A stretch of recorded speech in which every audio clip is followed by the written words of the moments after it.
एक क्वेश्चन है चैप्टर 5 का, न्यूटन लॉ ऑफ मोशन या सीवी का, कॉन्सेप्ट ऑफ फिजिक्स का, exercise number 37। Concept of physics chapter 5 Newton law of motion exercise 37 का एक क्वेश्चन है। दिया क्वेश्चन में monkey is climbing on A rope that goes over a smooth light pulley and the support a block of equal mass at the other end, figure दिया हुआ है। So that what were force the monkey exert on the rope, the monkey and the block move in the same direction with equal acceleration if initially both were at rest. Their separation will not change as time passes. हमको इसमें ये show कराना है कि जो monkey अगर ए acceleration से ऊपर जा रहा है तो ब्लॉक भी ए एक्सेलरेशन से ऊपर ही जाए, दोनों सेम डायरेक्शन, मतलब ऊपर जा रहे हैं तो ऊपर ही जाए। और दूसरा में ये बताना है कि their separation will not changes at their time passes, इनके बीच सेपरेशन चेंज नहीं हो रहा टाइम के रिस्पेक्ट में, जैसे जैसे टाइम के रिस्पेक्ट में कोई सेपरेशन इनके बीच में नहीं आ रहा, मतलब ये जैसे हैं वैसे ही रहेंगे। इनके बीच की जो डिस्टेंस है सेपरेशन है, मतलब जहाँ रहेंगे वैसे पहले रहेंगे वैसे बाद में रहेंगे, टाइम बीतने पर कोई फर्क नहीं पड़ेगा। ये हमको शो करना है। सबसे पहले इसका हम विधि बना लें।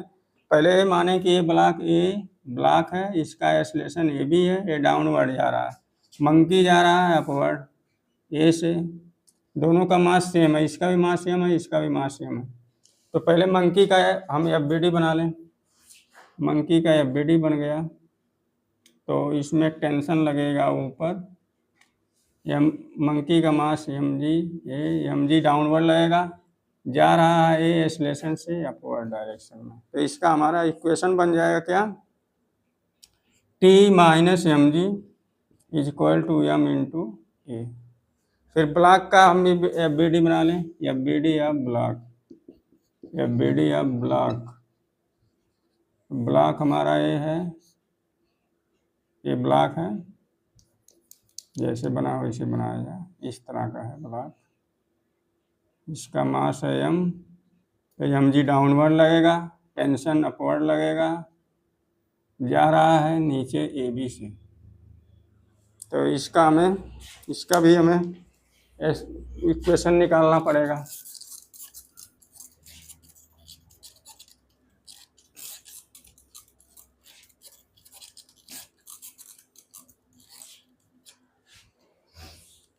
मंकी का जो इक्वेशन आ गया T minus M G is equal to M into ए।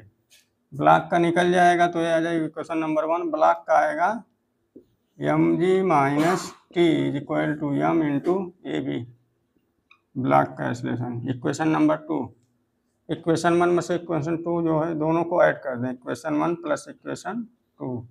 तो इक्वेशन 1 में ए है, इक्वेशन 2 वहाँ से लाएँ, M G minus T is equal to M into A B. Equation number 2 दोनों को ऐड कर दिए हैं, ऐड करेंगे तो टी कैंसिल हो जाएगा, यहाँ से M G minus M G is equal to M, यहाँ से M A plus M A B, ये बचेगा, एक कट के 0 हो जाएगा, कट के पूरा 0, यहाँ आ जाएगा एम कॉमन ले लें, ए प्लस ए बी आ गया।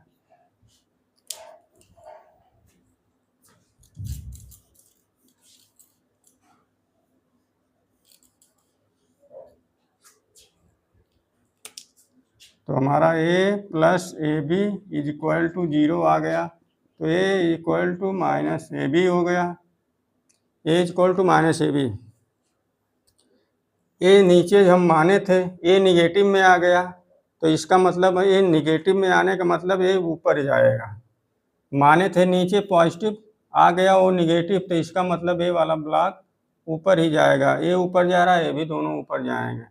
तो जो ये रहेगा इसका, ये दोनों, इसका भी एक्सेलरेशन अपवर्ड ही रहेगा, ए बी का भी, तो ये भी ए से ऊपर ही जाएगा, ए से ऊपर जाएगा। देखिए दोनों इक्वल हैं, निगेटिव ये शो कर रहा है कि नीचे हम माने थे वो निगेटिव में आ गया, तो इसका मतलब वो ब्लॉक ऊपर जाएगा, तो दोनों का एक्सेलरेशन ये आ जाएगा ए, मैग्नीट्यूड में भी और डायरेक्शन में भी सेम रहेगा, ए रहेगा, दोनों का, ब्लॉक का भी रहेगा ए और इसका भी रहेगा, मंकी का भी ए रहेगा। प्रूफ हो गया है कि दोनों ए से ऊपर ही जाएंगे। दूसरा में their separation will not change at time passes, time के रिस्पेक्ट में इसका सेपरेशन चेंज नहीं हो रहा है। तो पहले हम रिलेटिव एक्सेलरेशन निकाल लें।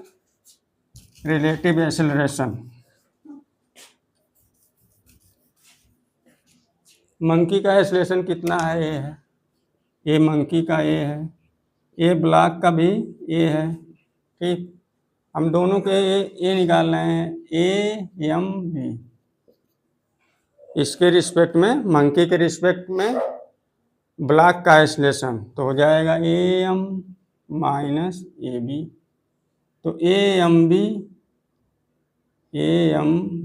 Is equal to A M भी ये है और ए बी भी ये है, तो आ जाएगा पूरा 0। तो A M B acceleration of monkey with respect to block आ जाएगा 0। हम अब मोशन वाला सेकंड इक्वेशन लगा दें, S is equal to half S is equal to U T plus half A T square लगा दें। ये रिलेटिव वाला, रिलेटिव, ये रिलेटिव, ये भी रिलेटिव, रिलेटिव, यहाँ यू भी रिलेटिव, सब रिलेटिव में ले रहे हैं। और यहाँ T square, yes relative you relative T plus half a relative T square. तो यस रिलेटिव जो है वो आएगा, यस रिलेटिव, यू रिलेटिव दोनों पहले इनिशियली रेस्ट पर हैं, तो यू रिलेटिव 0 हो जाएगा into T plus half a relative, ये रिलेटिव हमारा 0 आया है, ये रिलेटिव आया है 0, ए रिलेटिव 0, तो यहाँ 0 पुट किया जाए, यहाँ टी स्क्वायर, तो यस रिलेटिव आ जाएगा 0। यानी हम ये भी शो कर दिए कि सेपरेशन भी टाइम के रिस्पेक्ट में चेंज नहीं होगा, क्योंकि यस रिलेटिव आ गया 0, दोनों के बीच जो सेपरेशन पहले रहेगी वही बाद में बनी रहेगी, टाइम के रिस्पेक्ट में कोई चेंज नहीं आएगा।